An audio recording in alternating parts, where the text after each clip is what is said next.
Good morning, everyone. This is Priya Malik, and you are watching me on Crack Teaching Exams with Priya Malik. Students, हमने हमारी पिछली video में article का जो definite article होता है वो कवर किया था। इस वीडियो में हम इनडेफिनेट आर्टिकल के बारे में पढ़ेंगे। इनडेफिनेट आर्टिकल ए और एन होते हैं और डेफिनेट आर्टिकल जो हमने पिछली वीडियो में रीड किया था वो दा होता है। अब हम पढ़ेंगे एन का यूज किसके साथ होता है और ए का यूज किसके साथ होता है। An is used before words beginning with a vowel sound. हमारे वोवल कौन से होते हैं? A, E, I, O, U. ये 5 हमारे वोवल होते हैं। और words beginning with the mute H. कोई भी वर्ड जिसमें एच म्यूट होता है उसमें भी एन लगता है। और ये जो 5 वोवल है इनकी साउंड से शुरू होनी चाहिए, इनसे नहीं। जब किसी भी वर्ड की साउंड स्टार्टिंग वाले वर्ड की वावल की होगी तब उसके आगे एन लगेगा और वो सिंगुलर होगा। For example, an owl, an elephant, an apple, an hour, an honourable man.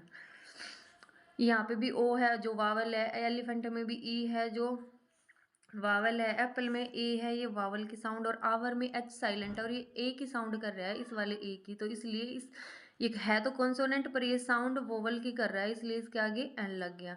N honourable man, on यहाँ पे साउंड किसकी कर रही है? एच ओ की, इसलिए इसके आगे क्या लग गया? एन।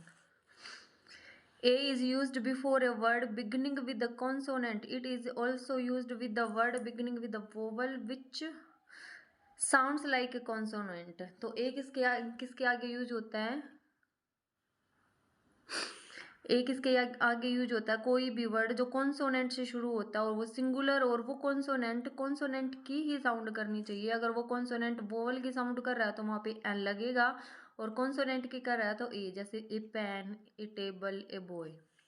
अब हम इनके यूजेस करेंगे। यूजेस कौन से हैं? इट इज यूज्ड, ए के यूज कर रहे हैं हम। It is used before a singular noun. Noun singular होना चाहिए क्योंकि प्लूरल के आगे हम ए नहीं लगा सकते, और एन भी सिंगुलर के आगे ही आता है। विच इज काउंटेबल, जिसको हम गिन सकते हैं और वो सिंगुलर हो। When it is mentioned for the first time. I see a bird on that tree. तो यहाँ पे बर्ड क्या है? ए का, तो इसके आगे क्या लग गया? A. A house has a roof, ये क्या है? कॉन्सोनेंट है और साउंड भी कॉन्सोनेंट की कर रहा है, तो इसके आगे ए इनडेफिनेट आर्टिकल का यूज होगा। Before a singular countable noun which is used as an example of the class. कोई भी सिंगुलर काउंटेबल नाउन हो जो पूरी की पूरी क्लास को रिप्रेजेंट कर रहा हो तो उसके आगे भी हम क्या लगाते हैं? इनडेफिनेट आर्टिकल ए लगाते हैं। हमने पिछली वीडियो में पढ़ा था कि कोई भी पूरी की पूरी क्लास को रिप्रेजेंट करने के लिए, परंतु उसकी स्पेशलिटी दे रखी थी उसमें, इसलिए उसमें दा का यूज हुआ था, क्योंकि उसमें लिखा हुआ था a donkey is lazy, the donkey is lazy. क्योंकि वो डंकी, सारी डंकी सारे के सारे गधों के लिए यूज होता है कि सारे के सारे गधे आलसी होते हैं, और उसमें डंकी की स्पेशलिटी भी दे रखी थी कि वो आलसी होते हैं। अब इसमें देखो, a horse is an animal, एक घोड़ा एक एनिमल है। यहाँ पे ये पूरे के पूरे घोड़ों की प्रजाति को दर्शा रहा है कि घोड़े क्या होते हैं? एनिमल होते हैं, लेकिन इसकी स्पेशलिटी नहीं दे रखी, क्योंकि उसमें डंकी को बता रखा था कि वो लेजी है, लेकिन इसमें नहीं बता रखा कि ये लेजी है, तो इसलिए यहाँ पे क्या लगेगा? इनडेफिनेट आर्टिकल ए लगेगा। ए काउ हैज हॉर्न्स, एक गाय के सींग होते हैं, मतलब सभी गायों के सींग होते हैं, ये पूरी की पूरी काउ को रिप्रेजेंट कर रहा है। A pine tree grows very tall, एक पाइन का जो ट्री होता है वो बहुत लंबे जाते हैं। एक पाइन ट्री के लिए नहीं होता है, ये सारे के सारे जो पाइन ट्री होते हैं उनके लिए। तो ये पाइन होते हैं, ये पूरी की पूरी ट्री को दर्शाते हैं। पूरी की पूरी ये जो पाइन का है ये पूरे सभी पाइन के लिए यूज हुआ है। In the numerical sense of the word one, कोई भी नाउन जो वन की सेंस दे रहा हो, सिंगुलर की सेंस दे रहा हो, तो वहां पे भी ए और एन का यूज होता है। और ए और एन का यूज आपको पता है, ए कहाँ पे यूज होगा और एन कहाँ पे यूज होगा। जैसे he gave me a gift, उसने मुझे एक गिफ्ट दिया। Not a word was spoken, एक सिंगल वर्ड भी नहीं बोला गया, तो यहाँ पे क्या आएगा? ए इंडेफिनेट, क्योंकि ये कॉन्सोनेंट है और साउंड भी कॉन्सोनेंट की कर रहा है, तो इसलिए यहाँ पे क्या लगेगा? A indefinite article. in in expressions of price, speed, etc, a and are used in the sense of पर का मतलब होता है पर किलो, पर वेट, पर ग्राम। जैसे मिल्क सेल्स 8 रुपीज एक किलो, इसका मतलब यहाँ पे क्या है? पर, कि जो दूध होता है वो 8 रुपये किलो भी करा है। He drives at 40 miles on hour, वह एक 40 मील चलता है 1 घंटे में, तो यहाँ पे क्या लगेगा पर। ये पर की सेंस में ये आवर है, तो ये है तो कॉन्सोनेंट, पर ये साउंड किसकी कर रहा है, वोवल की, तो इसलिए यहाँ पे क्या लग गया, an article. The names of the professions and occupations take the indefinite article. कोई भी प्रोफेशन हो, कोई भी ऑक्यूपेशन हो, तो उसके आगे हम इंडेफिनेट आर्टिकल का यूज करते हैं, डेफिनेट आर्टिकल का यूज नहीं करते। My father is a doctor.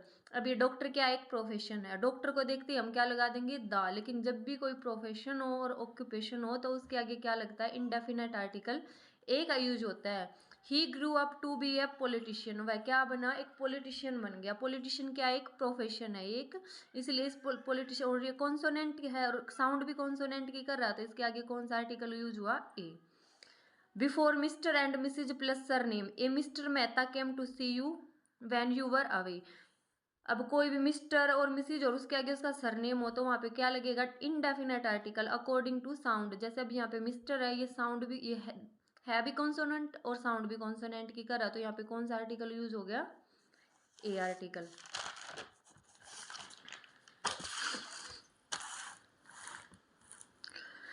To attribute the qualities of a man to another person. किसी भी बहुत फेमस पर्सन होता है और उसकी क्वालिटी अगर हम किसी दूसरे को दे देते हैं, तो वहां पे भी कौन सा आर्टिकल यूज होता है, ए।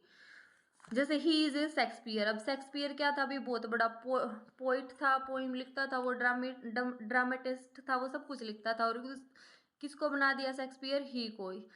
शेक्सपियर की क्वालिटीज ही को दे दी गई, और ये क्या कॉन्सोनेंट है और साउंड भी कॉन्सोनेंट की कर रहा है, तो यहाँ पे कौन सा आर्टिकल आएगा, ए। क्योंकि शेक्सपियर स्पेशल है, ही स्पेशल नहीं है, तो इसलिए इसके आगे क्या लगेगा, ए। अगर शेक्सपियर की बात होती, क्योंकि ये फेमस पर्सनैलिटी है, तो इसके आगे क्या आता, द। लेकिन ये शेक्सपियर, अब ही को बना दिया गया कि ही इज ए शेक्सपियर। अब पढ़ेंगे हम ओमिशन ऑफ आर्टिकल्स। बहुत सारी जगह ऐसी होती है जहाँ पर कोई आर्टिकल्स नहीं होता, कोई भी आर्टिकल नहीं लगता, लेकिन जब एग्जाम में आता है तो हम, और आ जाता है ए एन दी और नन ऑफ दीज, तो हम नन ऑफ दीज को तो टिक करते ही नहीं है, सिर्फ ए एन और दी में से सिलेक्ट कर लेते हैं। लेकिन बहुत सारी जगह ऐसी होती है जहाँ पर कोई आर्टिकल यूज नहीं होता। No article is placed before abstract nouns when they are used in general sense. जब जनरल सेंस में कोई भी एब्स्ट्रैक्ट नाउन होती है, जैसे ऑनेस्टी, हैप्पीनेस, ये अपनी जनरल सेंस में है, तो यहाँ पे कोई भी आर्टिकल इसके आगे ना डेफिनेट और ना इनडेफिनेट, ना तो ए लगेगा, ना एन लगेगा, और ना ही दा लगेगा। जैसे honesty is the best policy. Happiness is what everyone longs for. Happiness वो है जिसको, जिसकी हर कोई इच्छा करता है, हर कोई